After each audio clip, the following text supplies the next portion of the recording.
अस्सलाम वालेकुम। मैं हूं फ़हीम रमानी और इस वक्त आप देख रहे हैं हमारा RSSTP का YouTube channel Rubik's cube solutions.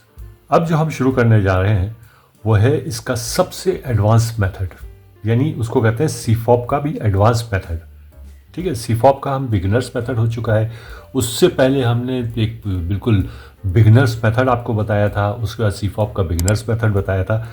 अब जो है ये सीफॉप का एडवांस मेथड है और यही मेथड है जो कि नॉर्मली जितने भी चैम्पियंस हैं, जो भी यानी रिकॉर्ड ब्रेकर्स हैं, वो इसी को यूज़ करते हैं।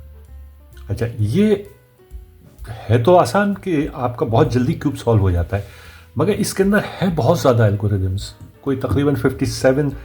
हम ये 2 लेयर्स तो विदाउट एल्गोरिदम्स ही सॉल्व करते हैं, यानी फर्स्ट लेयर भी क्रॉस भी बनाते हैं पहले, उसके बाद फिर ये दोनों लेयर्स बनाते हैं। ये विदाउट एल्गोरिदम्स हम बनाते हैं, कोई एल्गोरिदम इसमें यूज़ नहीं करते। मगर लास्ट लेयर में हमारे पास सबसे पहला काम हम ये करते हैं कि ये एक येलो साइड बनाते हैं, इसको कहते हैं OLL, orientation of last layer. ठीक है, इसकी 57 एल्गोरिदम्स हैं, वो तमाम के तमाम आपको आने चाहिए। उसके अंदर आपने देखा कि कौन सी वाली आपकी कंडीशन आई है, आपने उसको रिकॉग्नाइज़ किया। रिकॉग्नाइज़ करने के बाद आपको 57 में से कोई सा एक एल्गोरिदम लगाना है, आपका ये सॉल्व हो जाएगा। उसके बाद फिर PLL, permutation of last layer, वो उसके ऊपर भी आप एक एल्गोरिदम लगाएंगे और आपका सॉल्व हो जाएगा। बिगिनर्स मेथड में जब हमने किया था तो ये OLL भी 2 स्टेप्स में किया था। पहले हमने क्रॉस बनाया था, उसके बाद फिर हमने बाकी ओरिएंट किया था इसको पूरा। ये साइड जो थी इसकी येलो साइड बन गई थी।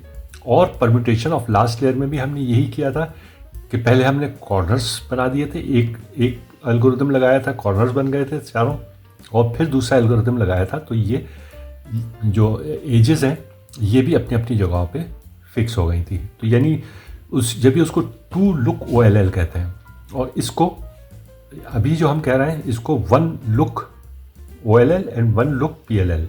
ठीक है, 1 लुक मतलब एक एल्गोरिदम में, उसमें 2 में होता था, इसमें एक में होता है, एक स्टेप में, इसलिए इसको 1 लुक कहते हैं। और इसी तरीके से उसके अंदर हमने 2 लुक PLL किया था, इसके अंदर हम करेंगे 1 लुक PLL, यानी एक स्टेप सिर्फ लगाएंगे, एक एल्गोरिदम लगाएंगे, हमारा ये सॉल्व हो जाएगा। ये दोनों लेयर्स हम, यानी ये दोनों पार्ट जो हैं, यानी OLL एंड PLL, एक एक एल्गोरिदम में हम सॉल्व कर लेंगे। अच्छा, इसके अंदर क्या क्या चीज़ें होनी ज़रूरी हैं आपके अंदर? नंबर 1, आपके अंदर एक तो ये एक करने का जुनून हो, जज्बा हो कि आपको हर हालत में इसको सीखना भी है और कम से कम टाइम पे भी लेके जाना है। ठीक है, इसके बगैर आप इसको 1-2 दफ़ा करेंगे और छोड़ देंगे, हिम्मत नहीं हारें। हिम्मत अगर हार दी तो आप ख़त्म। आप इसको 2 महीने 3 महीने जितना भी टाइम लगता है, इसको मैं बता रहा हूँ कि इसको आपको सीखने में टाइम लगेगा, सीखने में भी, और उसकी जो प्रैक्टिस होगी आपको वो करने में बहुत टाइम लग जाएगा। और इस अरसे में बहुत सारे, कोई अगर समझ लीजिए कि 1000 लोग आए, इसको शुरू किया, तो आखिर में वो शायद 1 या 2 बचते हैं जो इसको आखिर तक लेके जाते हैं। और उनमें से जब वो बहुत सारे जमा हो जाते हैं, उनमें से भी एक होता है जो रिकॉर्ड ब्रेकर होता है, उसके अंदर दूसरी सलाहियतें, गॉड गिवन गिफ्ट्स भी होते हैं उसके पास। उसकी रिफ्लेक्सेस बहुत अच्छे होते हैं, नंबर 1। नंबर 2, उसकी एकदम जो दिमाग से सोचने की जो ताकत होती है, पावर होती है, कि वो कितनी जल्दी रिकॉग्नाइज़ करता है, कितनी जल्दी उसको करता है, वो भी सारी चीज़ें होती हैं। तो वो तो अपनी जगह पे है ही हैं, मगर ये कि आपको इसको सीखने में, आप इसको नॉर्मल लोग जो हैं, जो बिल्कुल, मतलब मैं नहीं कहता कि वो चैम्पियन बनने जा रहे हैं, वो 15 सेकंड्स में इसको सॉल्व कर सकते हैं। उसके बाद फिर वो सारी चीज़ें आ जाती हैं जो मैंने आपसे कहा कि रिफ्लेक्सेस बहुत ज़्यादा डेवलप हो उनके अंदर इतनी वो हो कि आप विदिन फ्रिक्शन ऑफ सेकंड्स आप केस को रिकॉग्नाइज़ कर लें कि हाँ ये कौन सा केस आया है, और उसके बाद फिर इमीडिएटली आपके हाथ चलने शुरू हो जाए। अच्छा, इसके अंदर आने से पहले आपको क्या प्रीरिक्विजिट है, आपको बेसिक, जो बिल्कुल बेसिक मेथड है, वो एक बहुत ही अच्छी तरीके से आना चाहिए कि आप जब भी कोई एल्गोरिदम लगा रहे हो, नंबर 1, जिस स्टेप पे भी जाएं, आप उसका एल्गोरिदम आपके हाथ खुद ब खुद चलने शुरू हो जाए। ओके, ये नहीं हो कि आप जाके और फिर उसको पकड़ने के बाद सोचने के बाद फिर उस एल्गोरिदम को लगाएं। नहीं, आपका हाथ खुद ब खुद एल्गोरिदम्स को इतनी प्रैक्टिस होनी चाहिए कि आपका हाथ खुद ब खुद चलने लगे। सोचिए समझे बगैर सोचे भी नहीं आप कि आप कौन सा एल्गोरिदम लगाने जा रहे हैं। आपने सिर्फ उस स्टेप पे मूव किया और वो एल्गोरिदम आपने लगाना शुरू कर दिया। ये आपकी प्रैक्टिस होनी चाहिए इतनी ज़्यादा। ओके, उसके बाद आपको क्योंकि अब ये है फास्ट मेथड के अंदर ज़रूरी है कि आपको चल भी आप तेज़ रहे हो, तो उसके लिए आपको फिंगर टेक्निक्स आनी बहुत ज़रूरी है। फिंगर टेक्निक्स की ये तमाम चीज़ों की क्लासेस हमारी हो चुकी हैं। ये तमाम के मैं लिंक्स भी नीचे दे दूंगा, ताकि आपको अगर देखना हो करना हो तो आप उसके अंदर से जाके देख लें और सीख लें। उसके बाद फिर आप इसके ऊपर आइएगा और फिर जैसे अब इसको हमने अभी जो हमारी क्लास होगी इसकी शुरू कर रहे हैं हम, वो सबसे पहले हम इसकी ओरिएंटेशन ऑफ लास्ट लेयर करेंगे, उसके बाद फिर परम्यूटेशन ऑफ लास्ट लेयर करेंगे। इसकी 9 क्लासेस मैंने रखी हैं ओरिएंटेशन ऑफ लास्ट लेयर की, ठीक है। 57 एल्गोरिदम से उसको हमने किसी तरीके से कुछ इस तरीके से डिवाइड किया है कि आपको केस समझने में आसानी हो। और केस समझने के बाद फिर आपको वो एल्गोरिदम याद होना चाहिए। याद होने के अलावा आपको उसके ऊपर प्रैक्टिस भी होनी चाहिए। और फिर आखिर में चलते चलते आपको जितना टाइम लगेगा, जितना अरसा आपको गुजरता जाएगा, इतने आप फास्ट होते चले जाएंगे, इसके अंदर तेज़ होते चले जाएंगे। क्यों? क्योंकि आपने जब लास्ट लेयर पे आए और जो ही आप इधर आएंगे तो आपने देखा कि क्या चीज़ें किस तरह से येलो यहाँ पे हैं, और फिर हम येलोज़ को यहाँ पे देखते हैं साइडों में, ठीक। उन तमाम चीज़ों को एक फ्रिक्शन ऑफ सेकंड में आपने देख के केस रिकग्नाइज़ किया। जैसे ही आपने केस रिकग्नाइज़ किया, आपके हाथ खुद ब खुद चलने शुरू हो जाएंगे और आप उस एल्गोरिदम को लगाना शुरू कर देंगे। इतनी आपको इसको प्रैक्टिस करनी है, तब आप कहीं जाके इसको 15 सेकंड्स के अंदर सॉल्व कर लेंगे। और उसके बाद फिर आप जितनी प्रैक्टिस करेंगे आपका टाइम वो कम होता चला जाएगा।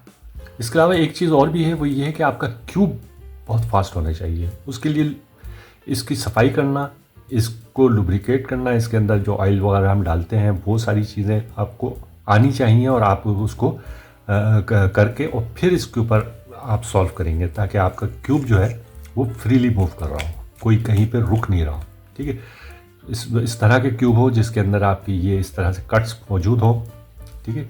ये कट्स मौजूद हैं, ठीक है, जिसकी वजह से ये अगर इतना भी यहाँ पे भी होता है तो भी अगर हम इसको चलेंगे तो ये हो जाएगा। अगर वो स्ट्रेट वाले जो होते हैं, जो पुराने जो थोड़े से कम कॉस्ट के होते हैं, उसके अंदर ये कट्स मौजूद नहीं होते। आप देखें यहाँ पे ये कट्स मौजूद हैं बीच में। ओके, ये पुराना क्यूब मेरे पास पड़ा हुआ है, इसके अंदर आप देखें ज़रा, है तो कट्स मौजूद हैं इसके अंदर, मगर इतने अच्छे नहीं हैं। ये चलते हुए अगर मैं इतना भी करूँ कि ये फंसता है, ठीक है। इसको अच्छे से मैंने बहुत सफाई करके और लुब्रिकेशन वगैरह की हुई है, तो इतना नहीं हो रहा, मगर ये कि ये फंसता है। ओके, जबकि ये इतना ज़्यादा नहीं फंसता। ये कितना ही दूर होगा, इतना भी दूर होगा तो भी मूव कर जाएगा, ठीक है।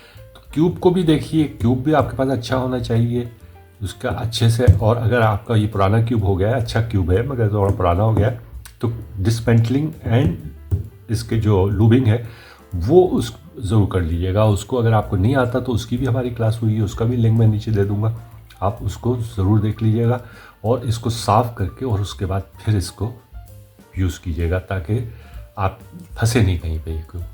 अब मिसाल के तौर पे मैं एक केस बना लेता हूँ, ठीक है। उसके बाद फिर आप देखिएगा कि किस तरीके से आपने ये देखा।